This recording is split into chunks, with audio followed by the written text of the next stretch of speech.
Good morning, সুপ্রভাত। এই যে আমার এই সোনা বাবা উঠে পড়েছে সাত সকালে, তাই তো বাবা? আর দাদু বস্তায় করে টেনে টেনে নিয়ে বেড়াচ্ছে। তাহলে ভালোই কাজ হয়েছে। আজকে তিতার স্কুল নেই, ছুটি, সেকেন্ড স্যাটারডেতে ছুটি থাকে স্কুল। এক্ষুনি উল্লা হয়ে যাচ্ছিল গাড়ি, এক্ষুনি উল্লা। বাবা রে বাবা, দুষ্টু দুষ্টু, তুমি তুমি দুষ্টু, তুমি দুষ্টু। দেখ কাপড় মুখে করে নিয়ে বসে আছে।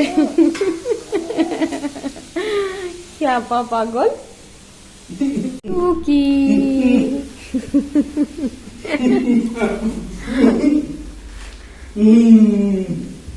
ঘুনু করছো তুমি?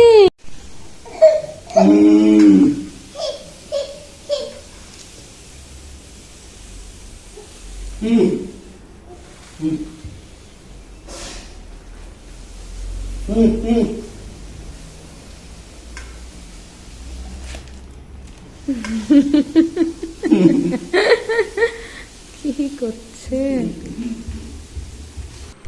সত্যি কথা বলতে বাবা এসেছিল, তাই নাহলে গোপালকে নিয়ে যে আমি কী করতাম। আর আজকের দিনটা যে কি পরিমাণ কষ্টতে কেটেছে তোমাদেরকে বলে বোঝাতে পারবো না। মানে এডিট করছি যেদিন, সেদিনকার কথা বলছি না, আজকে এডিট করছি আজকের কথা বলছি, যেদিনকার ভিডিও সেদিনকার কথা বলছি না। আজকে সারাদিন রান্নাও করতে পারিনি, খেতেও পারিনি। আর তার থেকেও বড় কথা হচ্ছে আজকে মেয়ে দুপুর থেকে স্কুল থেকে বাড়ি এসেছে 2:30টায়, তারপরে ভাত রান্না করেছে, আলুর তরকারি করেছে, সেইটা দিয়ে সবাই মিলে আর কি খেয়েছি। এবার বলি রান্না করার কেন সময় পাইনি, তার একটা বিশেষ কারণ আছে। কারণটা তোমরা ভিডিওতেই দেখলেই বুঝতে পারবে।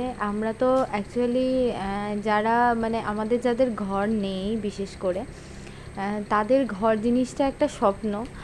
আর সবাই জানো যে বাড়িটা শুরু করেছি খুব মানে অনেক আশা নিয়ে, অনেক স্বপ্ন নিয়ে শুরু করেছি। আর তোমরা জানো আমি ভাত করেছিলাম, আজকে জলের পরিমাণটা একটু কম হয়ে গেছিলো, আমি তো জানতাম না, সব ভাত নিচে লেগে গেছিলো একদম। যাই হোক, পুড়ে গেছিলো একটুখানি, হালকা হালকা লেগে গেছিলো, তাও আমরা যাই হোক দুপুরে মেয়ে ছিল তাই তো খেতে পেয়েছি। তো সেইটা যদি বুলডোজার দিয়ে মানে এখন কেবল সদ্য কাঁচা ভিতটা যদি ধাক্কা লেগে ভেঙে যায়, মানে তার থেকে তো বড় কষ্টের আর কিছু হতে পারে না, না? তো যাই হোক, দেখতে থাকো ভিডিওটা, আশা করছি সমস্ত কিছুই বুঝতে পারবে। তো আজকে দুপুরে একদম আলু দিয়ে, পটল দিয়ে, ডিমের একদম সিম্পল একটা মেনু। এই যে ডিম আর পটলটাকে দেখো আগে থেকে ভেজে নিয়েছি। আর এদিকে হয়েছে কাঁকরোল ভাজা, আর করব কচু দিয়ে আলু দিয়ে একটা রসা মতো করব। আমার বাবা কচুটা খুব একটা বেশি পছন্দ করে না, মানে আমার বাড়িতে এসে খায়, কিন্তু বাড়িতে কচু দিয়ে কোনো কিছু রান্না হলে বাবা একদমই পছন্দ করে না। তো এখানে হচ্ছে গাটি কচু, আলু, বেগুন আর চিংড়ি মাছ দিয়ে একদম মাখা মাখা করে একটা তরকারি করব। একটু জলটা বেশি দেখতে পাচ্ছ, এটা শুকিয়ে যাবে, শুকিয়ে গেলে একদম মাখা মাখা একটা তরকারি হয়ে যাবে। তো এই ছিল হচ্ছে দুপুরের রান্না বান্না। আর আমার বাবা তো সারাদিন আমার ছেলেকে গাড়ি চড়াতে ব্যস্ত। গোপাল কই, আমার শঙ্কু গোপাল, আমার গোপাল সোনা কই। তুমি ভূত হচ্ছ, দাদুর সাথে ভূত হচ্ছ বাবা, তুমি ভূত হচ্ছ, তোমার খুব মজা। কেমন করে ভূত আরে উ উ করে ভূত হচ্ছ? ওলে বাবালে, তো কি তুমি ভূত হচ্ছ? এই যে তোমার দিদি চলে এসছে। দিদি কই? দিদি দিদিকে দেখলে খুব খুশি।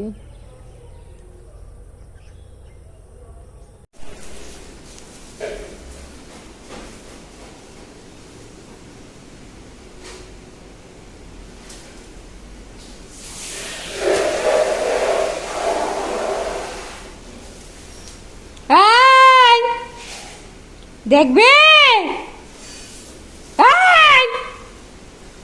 ও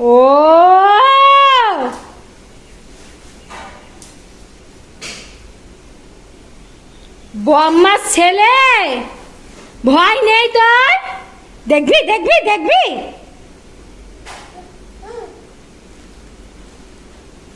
না না, এগুলো কি ধরনের অত্যাচার গোপাল?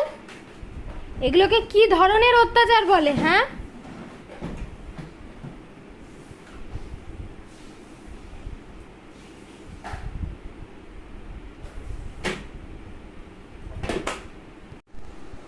তাহলে শোকেসের ভিতরে ওষুধপত্র তোর জ্বালায় আমি কিছু রেখে শান্তি পাবো না? হ্যাঁ, কিচ্ছু তোর জ্বালায় রেখে আমি শান্তি পাবো না? বল তুই।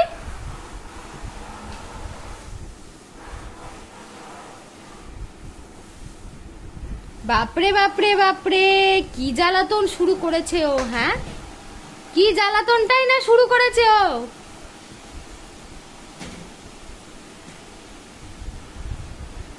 হ্যাঁ, এবার বের করে নিয়ে আবার বন্ধ করে দিল। হ্যাঁ, আর কিছু আছে কিনা দেখি, আবার খুলে নিয়ে সেগুলোকেও টেনে টেনে নামাতে হবে। হ্যাঁ, তাহলে ওই দেখো, হ্যাঁ দেখেছো বুদ্ধি কাকে বলে। এই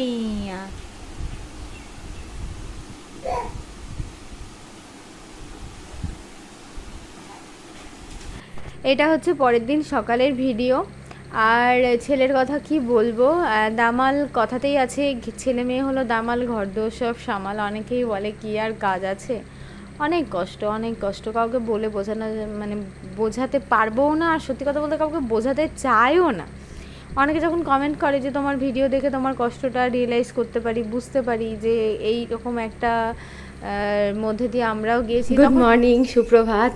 অনেকদিন পর ডেলি ব্লগ শুরু করলাম আবার।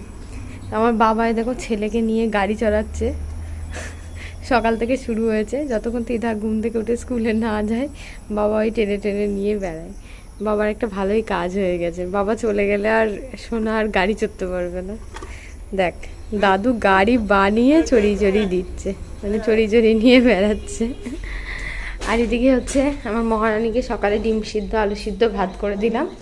আর আজকে ওর বায়না, ওকে নাকি আলুর পরোটা বানিয়ে দিতে হবে।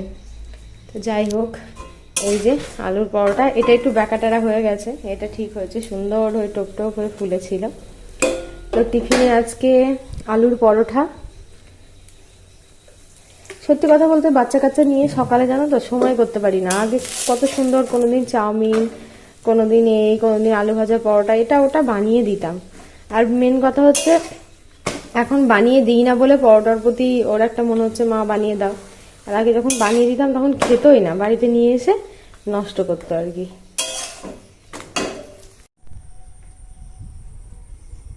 টাটা বাবু। আর বাবুর খেয়াল নেই, আমার বাবা ওকে ন্যাংটা পুঙ্গাতে নিয়ে চলে গেল রে রাস্তায়। এবারে দাদুকে বলিস, বল ভাই ন্যাংটা পুঙ্গায় আছে, নিয়ে এসো একটুখানি। দাদু যেন বেশিক্ষণ থাকে না, চলে আসতে বলিস ভাইকে নিয়ে। ছোটো কাটা করে কি আর আলুর পরোটা বানানো হয়? তো যাই হোক, নামমাত্র আলুর পরোটা বানিয়ে দিলাম।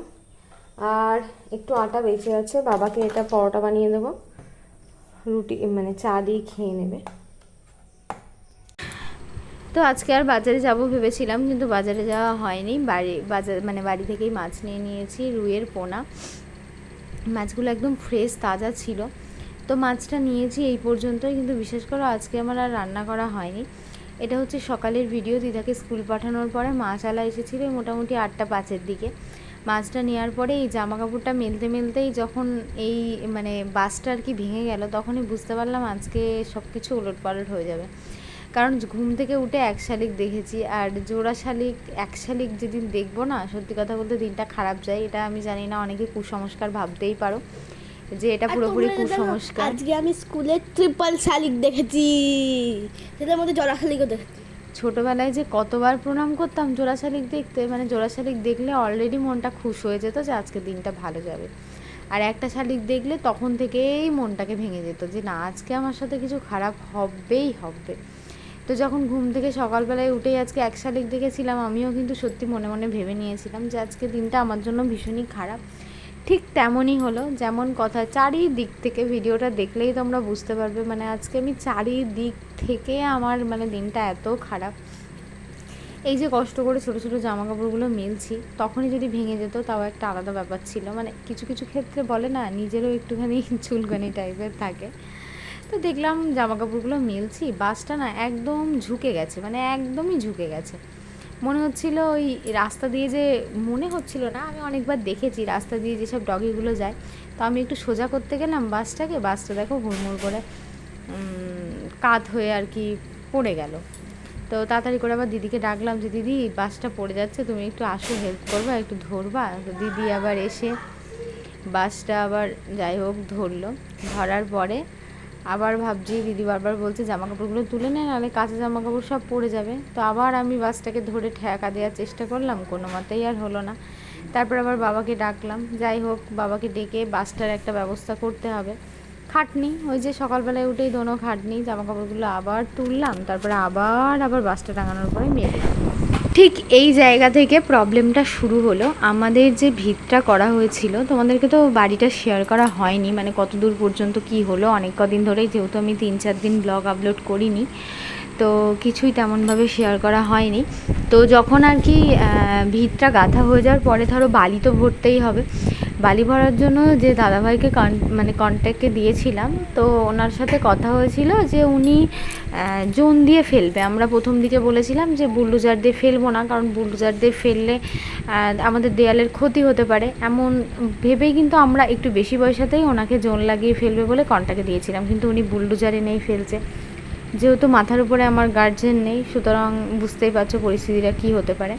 তো এই যে দেখতে পাচ্ছ বারবার ওই চাকাটা নিয়ে দেয়ালে গিয়ে একটা ধাক্কা খাচ্ছে, আর উনি আমাকে এটাই বোঝাতে চাইছে না চাকাতে ধাক্কা গেলে কোনো ব্যাপার না, সদ্য আমাদের টাইপিংটা হয়েছে, যদি বাই চান্স ভিতটা নড়ে যায়, কি ধাক্কা লাগে, পাঁচিলটা ভেঙে যায়, তাহলে তো এই জিনিসটা তো আর কিছু করার নেই বলো। এই যে টাইপিংটা যদি একটা ধাক্কা লেগে যদি নড়েই যায়, তাহলে এটা তো আমি উনি আমাকে 50,000 1 লাখ টাকা দিলেও তো এই জিনিসটা ঠিক করতে পারবো না, না আমি।